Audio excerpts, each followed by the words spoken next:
ഇതാണ് ഞങ്ങളുടെ പാത്തു, എന്റെ നാത്തൂരാട്ടാണ് ചേട്ടന്റെ വൈഫ്. വണ്ടിനെ പറ്റി ABCD അറിയില്ല, പ്രൊഫഷണൽ ടീച്ചറാണ്. അപ്പൊ നമുക്ക് എഞ്ചിന്റെ 10 പാർട്സ് ഫസ്റ്റ് തന്നെ പഠിപ്പിച്ചു കൊടുക്കാം.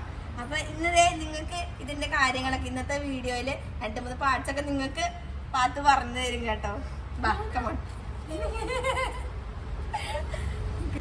I20 പാർട്സ് ആണ് അയച്ചു വെച്ചേക്കുന്നത്. അപ്പൊ ഇതെന്തൊക്കെയാന്നുള്ളത് പാത്തു നിങ്ങൾക്ക് പറഞ്ഞു തരും. പാത്തു ഞാൻ മാത്രം വിളിക്കുള്ളൂ കേട്ടോ. അലീന എന്നാണ് പേര്. പറഞ്ഞു കൊടുക്ക്. ഒന്നും അറിയില്ല കേട്ടോ, എന്നാലും അറിയാവുന്ന കാര്യങ്ങൾ നിങ്ങൾക്ക് ജസ്റ്റ് പറഞ്ഞു തരും. പറഞ്ഞു കൊടുക്കാം. ഇത് എന്തെന്നാ ശരിക്കും മറന്നുപോയതാ.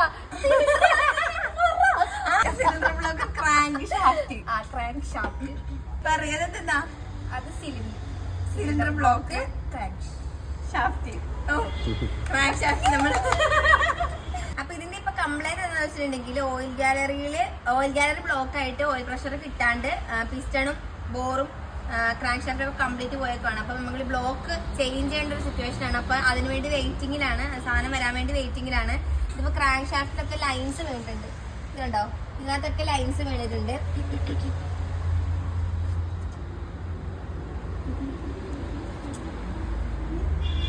ഇപ്പൊ നമുക്ക് ഈ ഒരു സിലിണ്ടർ ബ്ലോക്ക് മാറുന്ന ഒരു സിറ്റുവേഷൻ വന്നേക്കുന്നത്. അപ്പൊ ഇങ്ങനെ ഒരു സിറ്റുവേഷൻ വരണമെന്നുണ്ടെങ്കിൽ ഓയിൽ ഗാലറി ബ്ലോക്ക് ആവുന്നതെന്ന് വെച്ചിട്ടുണ്ടെങ്കിൽ നമ്മൾ കറക്റ്റ് ആയിട്ട് പ്രോപ്പർ ആയിട്ട് ഓയിൽ ചേഞ്ച് ചെയ്താണ്ടിരിക്കുക, ഓയിൽ ചെക്ക് ചെയ്തിട്ട് മോശമാണെന്നുണ്ടെങ്കിൽ മാറാണ്ടിരിക്കുക. ഇങ്ങനെയൊക്കെ വരുമ്പോഴാണ് ഇങ്ങനൊരു സിറ്റുവേഷൻ വരുന്നത്. അപ്പൊ നിങ്ങൾ കറക്റ്റ് ആയിട്ട് സമയങ്ങളിൽ സർവീസ് ടൈമുകളിൽ നിങ്ങൾ ഓയിൽ ചേഞ്ച് ഒക്കെ ചെയ്യുക. ഇടയ്ക്കിടയ്ക്ക് ഓയിലൊക്കെ ഒന്ന് ചെക്ക് ചെയ്യുക, ലെവലൊക്കെ എങ്ങനെയുണ്ട്, ഓയിലിന്റെ ക്വാളിറ്റി എങ്ങനെയുണ്ട്, അതൊക്കെ ചെക്ക് ചെയ്യുക. പിന്നെ ഓയിൽ ചേഞ്ച് ചെയ്യുമ്പോൾ മസ്റ്റ് ആയിട്ട് ഓയിൽ ഫിൽറ്ററും കൂടെ ചേഞ്ച് ചെയ്യുക.